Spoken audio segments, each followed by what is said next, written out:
¿Qué tal? Buenas noches, sean ustedes bienvenidos a este espacio de conversación de nombre Punto de Fuga. Y bueno, siempre es agradable recibir a una amiga, pero también es muy agradable recibir a alguien con mucho talento y que está viviendo el gozo de saber que escribió algo que vale la pena, que se está vendiendo. Rápidamente se los enseño y así le dejo, porque si no, no nos da tiempo de platicar. Hijas de la Historia, que es un libro que creo que es espléndido. Es un gusto tenerla, mi querida señora. Ay, maestro, muchísimas gracias, de verdad. Gracias por estar aquí, platicar de estas hijas de la historia. Gracias. Muy bien. Vámonos al grano, porque si no, nunca nos da tiempo. Acuérdese que usted y yo siempre hablamos de más y nos quedan temas colgados. Yo quisiera tocar un personaje que la gente creo que no conoce mucho. Si usted le pregunta a una persona si conoce el nombre de Fanny Calderón de la Barca, no lo va a entender o no lo recuerda. Sí. La gente piensa en Calderón de la Barca y piensa que es española, es una señora escocesa, edimburguesa, si mal no recuerdo. Y yo la recuerdo a ella, a Calderón de la Barca, por Manga de Clavo, la hacienda de Santana. Señora, nada más para que me platique de este personaje, yo quiero decirle una cosa. Hay seres humanos que relacionan el conocimiento y la vivacidad de Fanny Calderón de la Barca, que no me acuerdo cómo se apellida, pero ahorita me lo dice, la relacionan con Madame de Staël. Y Madame de Staël, señora, se codeaba con Baudelaire, con Manet, con Degas. Sí. Madame de Staël fue la primera persona que utiliza la palabra modernismo. Sí. Madame de Staël tenía alturas muy impresionantes, mencionada por Roberto Calazo, por grandes cosas, y la relacionan con Fanny. Dígame sobre esa mujer. Claro, ay, maestro, pues es que Fanny Erskine Inglis, Erskine es el nombre, digamos, a la mitad, su medio nombre, pero el apellido Inglis lo pierde porque efectivamente se va a casar con el primer ministro plenipotenciario de España en México, cuando España reconoce ya que México es un país en 1836. Pero ¿cómo llega de Edimburgo a San Agustín de las Cuevas, a Tlalpan, por ejemplo? ¿Cómo llega de Edimburgo a Manga de Clavo, a la hacienda de Santana? Parece una vida sacada de novela. Es escocesa, pierden, digamos, la posición del padre y viven del lado francés. Viven en Francia, es ahí donde ella se educa con su madre, con sus hermanas, y van a emigrar a los Estados Unidos, a una muy pujante ciudad de Boston, llena de cultura, de arte, una generación, grandes personajes.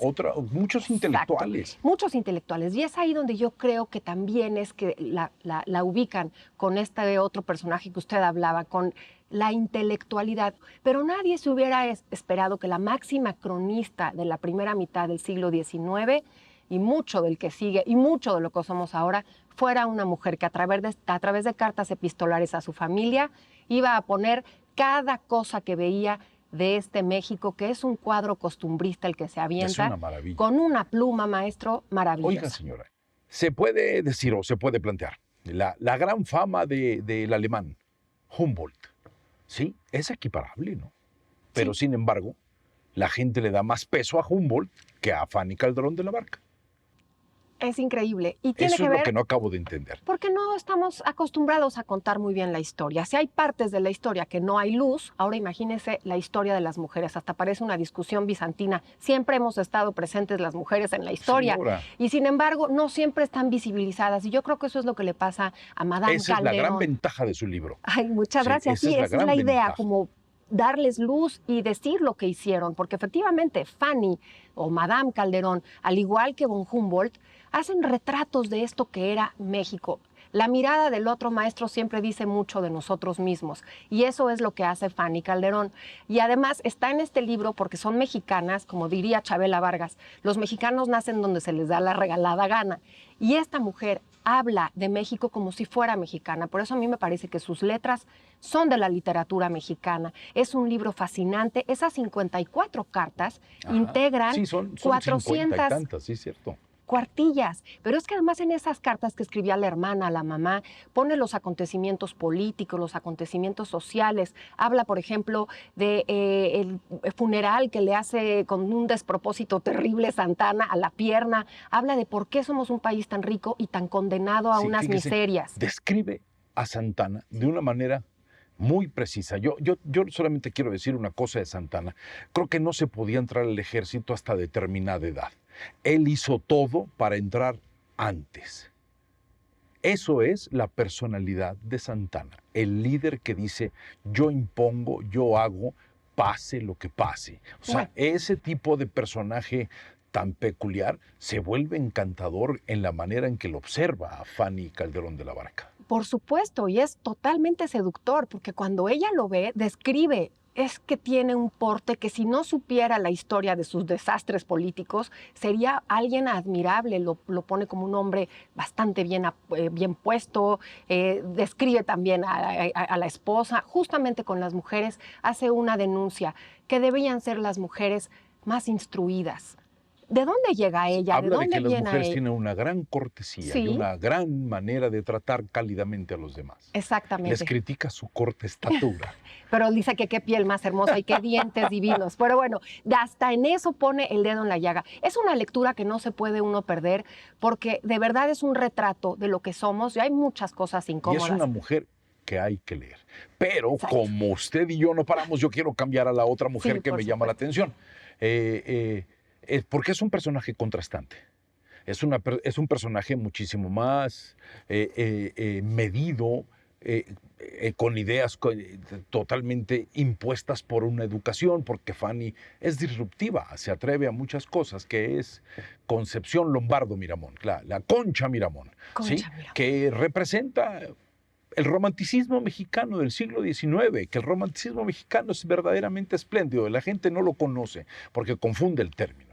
Claro, y además lo vive hasta las últimas consecuencias, maestro, porque eso sí, la determinación de Concepción Lombardo de Miramón, o viuda de Miramón, que la conocemos como Concha Miramón, qué mujer más determinada, porque es esa parte, es esa otra voz que no escuchamos de aquellos mexicanos que en estos momentos aciagos que tenía México, vamos a hacer república, vamos a hacer un gobierno centralista, somos liberales, somos conservadores, ¿qué somos? ¿Qué vamos a hacer? Nos costaron décadas, maestro. Con un Juárez que duró 18 años en el poder, si no hubiera seguido 30 más. Claro, pero bueno, ahora ya sabemos, digamos, el resultado de la historia, ¿no? Gana la parte liberal, gana la República de Juárez, y del otro lado, las voces de también aquellos mexicanos muy arraigados y que creían a pie juntillas que el proyecto debía de ser otro. Y ese es Miramón y esa es Concha. Y el romanticismo de Concepción está escrito en 1000 páginas, con una mano no instruida, porque ella sí no tuvo la educación que tuvo Fanny, por ejemplo, pero también habla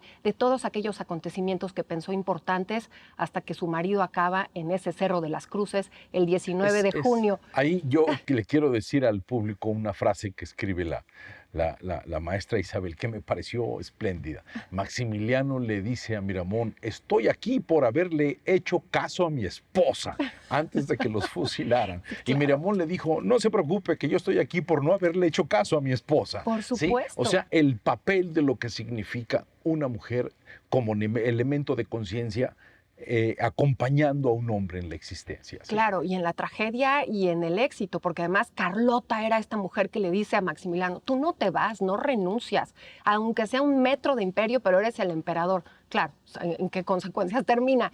Y Concha le decía al revés a Miguel, no debes de llevar tan al extremo, ya no sé si debemos de llevar tan al extremo nuestras creencias, pero que además tampoco hay que ponerle esta lápida a ellos dos como los traidores, porque no puedes pensar otra cosa de Miguel Miramón, el presidente más joven que tuvo México, fue un niño héroe, pero no fue héroe porque no se murió en esa batalla donde resisten a las fuerzas estadounidenses. A los 24 años, 25 años. Muy, muy, muy joven y dura poco, porque bueno, la presidencia se la da a Zuluaga, también conservador, pero lo interesante interesante es no ponerle, digamos, más allá de lo que les pasa como la tragedia. No sabíamos en qué iba a terminar. Los liberales piden apoyo a Estados Unidos, los conservadores piden apoyo a Europa. Y no fue Miramón, el esposo de Concha, a pedir a Miramar que llegara el archiduque. No, eso es una idea errónea. Eso sí lo hace el hijo de Morelos, Juan Nepomuceno Almonte. Sí. Pero lo que hacen Concha y Miguel son un par de mexicanos, que además son enamoradísimos entre ellos dos, de defender un proyecto. Con una profunda lealtad, sí, el uno por el otro. Maestro, Que no eso se es ve. el elemento básico del amor. El amor se traduce, porque el amor es una pasión que se va domesticando y se va convirtiendo en intereses creados, pero cuando el amor se convierte en una profunda lealtad, una gran compañía y una gran amistad, quiere decir que las cosas han funcionado. Y hasta qué límites lo llevan, ¿no? Y lo mismo el amor por ese proyecto que creían justo. Esa es la parte tan importante. Yo no me imagino a un Miramón o a una Concha Miramón cambiando de partidos, ¿no? Eso es lo que el siglo XIX, porque sus creencias pero señora, eran... antes había creencias, ahora simplemente hay principios y se pueden modificar. Un cómico que se llamaba Groucho Marx dice, no le gustan mis principios, aquí tengo otros, no se preocupe. ¿Sí? Eso se presta fácilmente a las realidades que estamos viviendo. Recuerdo a un historiador mexicano, creo que era el señor Villalpando, decía él que abrieron la tumba de Miramón y apareció el cadáver absolutamente intacto, momificado, creo. No sé si eso sea cierto o no sea cierto, porque pues uno no está ahí, claro. Pero debe haber sido muy impresionante ver a Miramón, ¿no? Por supuesto. Además, los mexicanos tenemos algo con las reliquias, con los huesos. Les tenemos de verdad amor a esas historias. Imagínense, primero que nada, Concha le saca el corazón al marido y se lo queda. Esa es una historia brutal, como de Amazonas, señora, verdaderamente. Sí, por las reliquias, como si fuera un santo. Y lo deja en un pequeño altar ardiente hasta que le dice el confesor, Concha, yo creo que ya debemos darle término a este amor tuyo, ya regresa el corazón. En fin, y después una más. Cuando muere Juárez en 1872, lo entierran también en este panteón de San Fernando, que era el más importante de la ciudad. Y sigue siendo muy bonito. Sí. Y sí, hay que visitarlo, es maravilloso. Pero ahí estaba enterrado en 1867 el amadísimo Miguel. Bueno, ella está en París y dice, yo no puedo permitir que los restos de mi amado descansen junto a ese hombre maldito que lo manda a fusilar, porque lo odiaba con odio de verdad. Pues me imagino, señor. Por supuesto, ¿no? Ajá. Porque además sí va y pide por su vida y la respuesta es que no. No voy a entrar en juicios, creo que lo correcto para la República era eso.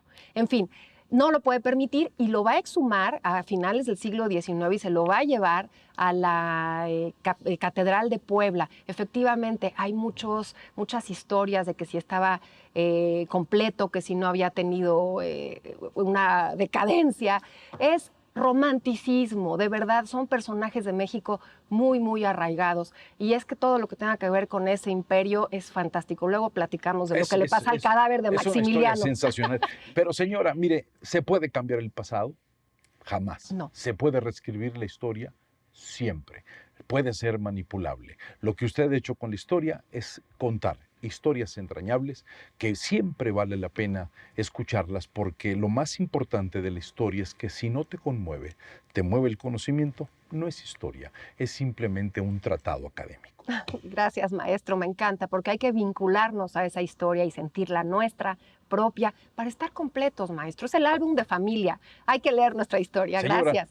Agradeciéndole su presencia. Al contrario, muchas gracias. Y siempre recordemos, atrás de cada interpretación va a haber múltiples posibilidades. Lo más importante es dejarse conmover por aquellos seres que muchos años atrás hicieron esfuerzos para que nosotros nos convirtiéramos en una nación espléndida. Que nunca perdamos ese objetivo, ser una nación espléndida, el gran proyecto de nación con el cual crecimos. Y nos vemos aquí el siguiente sábado en este espacio de conversación de nombre Punto de Fuga. Gracias, maestra. Gracias.